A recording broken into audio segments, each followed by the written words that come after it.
Hello guys, how are you. आप देख रहे हैं केमिकल पॉइंट। मैं हूं अनीश कुमार। आज हम लोग इस वीडियो में क्लास 12th बायोलॉजी के sexual reproduction in flowering plant वाले चैप्टर का अगला वीडियो देखेंगे। और इसमें हम लोग बात करने वाले हैं फर्टिलाइजेशन के बारे में कि फर्टिलाइजेशन क्या होता है।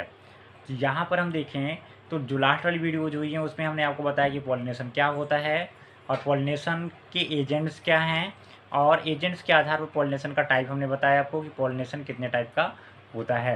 तो यहाँ पर अगर हम देखें तो पॉलिनेशन के बाद प्रोसेस क्या होता है। पॉलिनेशन के बाद प्रोसेस ये होता है कि जो आपका ये स्टिग्मा है वो स्टिकी होता है, चिपकदार होता है, यानी कि उसमें चिकनापन होता है। जैसे ही जैसे ही कोई पोलन ग्रेन इसके ऊपर आएगा यानी कि पॉलिनेशन हो जाएगा। पॉलिनेशन होने के बाद यहाँ पर ये डेवलप करेगा, यानी कि डेवलप करेगा यहाँ पर ये डेवलपमेंट ऑफ पोलन ग्रेन। तो हमारा ये जो चैप्टर में ये टॉपिक है वो है, ये टॉपिक जो है उसे हम लोग बोलेंगे development of pollen grain. Development of pollen grain. तो यहाँ पर अगर हम देखें तो डेवलपमेंट ऑफ पोलन ग्रेन किस प्रकार से होता है वही आज हमको इस वीडियो में देखना है। तो यहाँ पर देखेंगे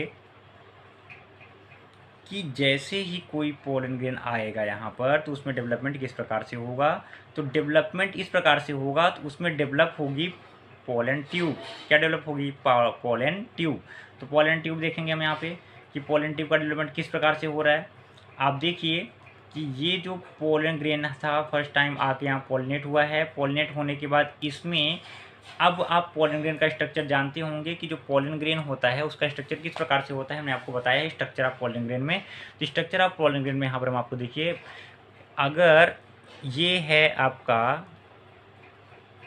पोलन ग्रेन, तो पोलन ग्रेन आप जानते हैं कि ये जगह जगह पे जो ये आउटर पार्ट होता है ये होता है एक्साइन, और ये अंदर वाली जो लेयर होती है इसे हम लोग बोलते हैं इंटाइन। इंटाइन, ये जो इंटाइन और एक्जाइन है, आप जानते हैं कि एक्जाइन वो बनी होती है इस प्रोपोलेनिन से, और इंटाइन जो बनी होती है वो है सेलुलोज की बनी। यानी कि इंटाइन पतली होती है और ये यहाँ पर एक्जाइन मोटी होती है। तो एक्जाइन जहाँ पर पतली हो जाएगी वहाँ पे इंटाइन आराम से इस जो इसके अंदर साइटोप्लाज्म है उसके प्रेशर से यहाँ पर एक ट्यूब डेवलप होना स्टार्ट करती है। ट्यूब डेवलप होना स्टार्ट करती है, इसी को हम लोग बोलते हैं पोलन ट्यूब, जो कि आगे बढ़ जाती है, काफ़ी बड़ी हो जाती है।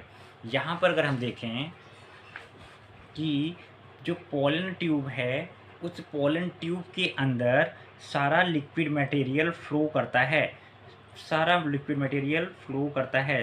तो उसमें से ये जो केंद्रक है वो मूव ऑन करता है आगे, और जो बाकी का साइटोप्लाज्म है वो इसके अंदर फिल रहता है और न्यूट्रिशन देता है ये डेवलपिंग पोलन ग्रेन को।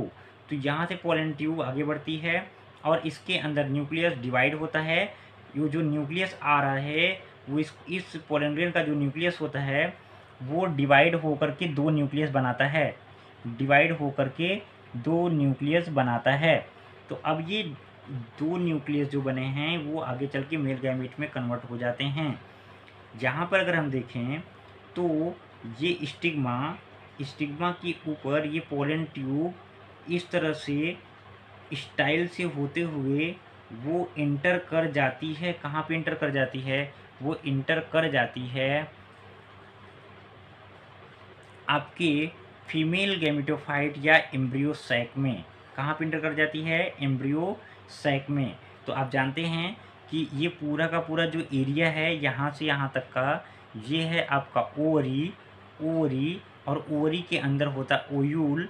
ओयूल आप देखिए तो ओयूल के अंदर ये होता है एम्ब्रियो सैक, और एम्ब्रियो सैक के अंदर ये होती हैं सेल्स, जिसको कि हम आपको बता चुके हैं कि एम्ब्रियो सैक जो है उसके अंदर कुल 8 कोशिकाएं होती हैं, यानी कि 8 सेल्ड होता है ये।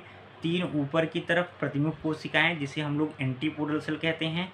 नीचे की साइड में दो जो है सिनर्जिड्स होंगी और एक सेल होगी और 2 आपके सेंट्रल न्यूक्लियस होंगे, सेंट्रल सेल होंगी। तो ये जो हैं 3, 3, 6 और 2, 8 इसके अंदर हैं। अब 8 आप जानते हैं कि इसका जो न्यूक्लियस है, 2 न्यूक्लियस ये डिवाइड होके बना था और ये एक इसका न्यूक्लियस है। तो वे 3 न्यूक्लियस आगे चल कर के इसके अंदर जा कर के ये इजैकुलेट हो जाते हैं, इजैकुलेट हो जाते हैं। तो यहाँ पर अगर हम देखें कि ये इजैकुलेट कर देते हैं और ये तीनों इसके अंदर पहुँच जाते हैं।